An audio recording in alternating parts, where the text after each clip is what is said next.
بسم اللہ الرحمن الرحیم۔ السلام علیکم ورحمۃ اللہ وبرکاتہ۔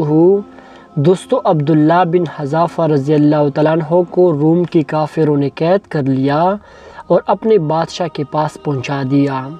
بادشاہ نے آپ سے کہا کہ تم نصرانی بن جاؤ، میں تمہیں اپنے راج پاٹ میں شریک کر لیتا ہوں اور اپنے شہزادی کو تمہاری نکاح میں دیتا ہوں۔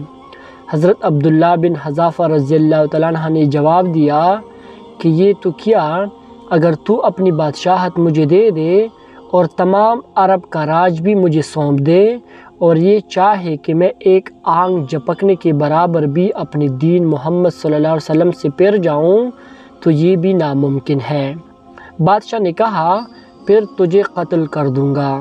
حضرت عبداللہ بن حذافہ رضی اللہ تعالیٰ عنہ نے جواب دیا کہ ہاں، یہ تجھے اختیار ہے۔ چنانچہ اسی وقت بادشاہ نے حکم دیا اور انہیں صلیب پر چڑھا دیا اور تیر اندازوں نے قریب سے بے حکم بادشاہ ان کے ہاتھ پاؤں اور جسم چھیدنا شروع کر دیا۔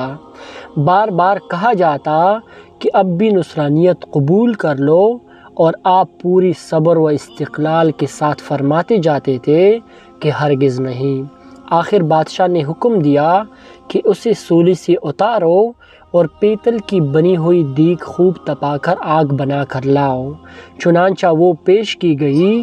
بادشاہ نے ایک اور مسلمان قیدی کی بابت حکم دیا کہ اسے اس میں ڈال دو۔ اسی وقت حضرت عبداللہ بن حذافہ رضی اللہ تعالیٰ عنہ کی موجودگی میں آپ کے دیکھتے ہوئے اس مسلمان قیدی کو اس میں ڈال دیا گیا۔ وہ مسکین صحابی اسی وقت چرمر ہو کر رہ گئے، گوشت پیوست جل گیا اور ہڈیاں چمکنے لگی۔ پھر بادشاہ نے حضرت عبداللہ بن حذافہ رضی اللہ تعالیٰ عنہ سے کہا کہ دیکھو اب بھی وقت ہے، بات مان لو اور ہمارا مذہب قبول کر لو، ورنہ اسی آگ کے دیگ میں اسی طرح تمہیں بھی ڈال کر جلا دوں گا۔ آپ نے پھر بھی اپنے ایمانی جوش سے کام لے کر فرمایا کہ یہ ناممکن ہے، میں اللہ کے دین کو نہیں چھوڑوں گا۔ اسی وقت بادشاہ نے حکم دیا کہ انہیں چرخی پر چڑھا کر اس میں ڈال دو۔ جب یہ اس آگ کے دیگ میں ڈالے جانے کے لیے چرخی پر اٹھائے گئے تو بادشاہ نے دیکھا کہ ان کی آنکھوں میں سے آنسو نکل رہے ہیں۔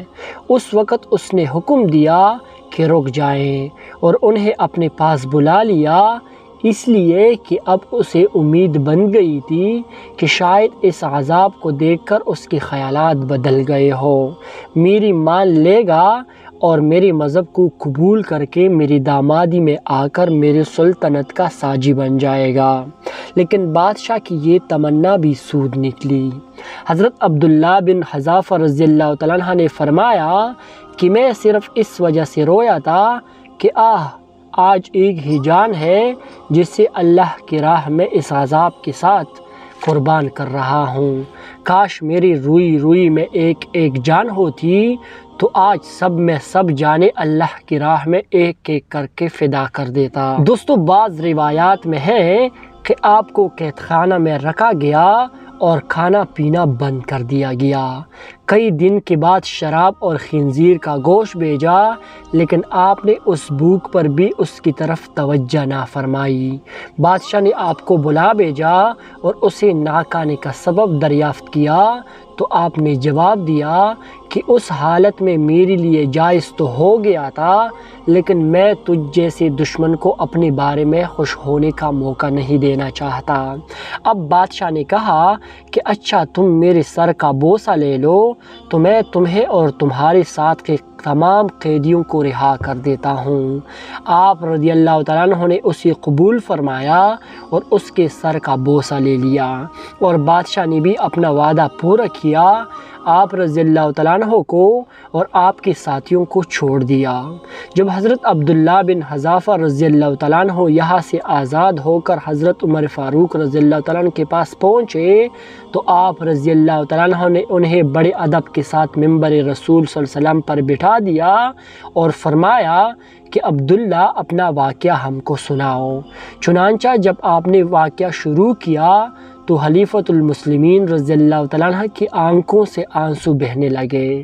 تو آپ رضی اللہ تعالیٰ عنہ نے فرمایا کہ ہر مسلمان پر حق ہے کہ عبداللہ بن حذافہ رضی اللہ تعالیٰ عنہ کی پیشانی چومے، اور میں ابتدا کرتا ہوں۔ یہ فرما کر پہلے آپ رضی اللہ تعالیٰ عنہ نے ان کی سر کا بوسہ لیا، اور پھر تمام مسلمانوں نے ایک ایک کر کے ان کے سر کا بوسہ لیا۔ دوستو، اللہ تعالیٰ سے دعا ہے کہ اللہ تعالیٰ مجھے، آپ کو اور پوری امت مسلمہ کو کامل مومن بنائے۔ آمین ثم آمین۔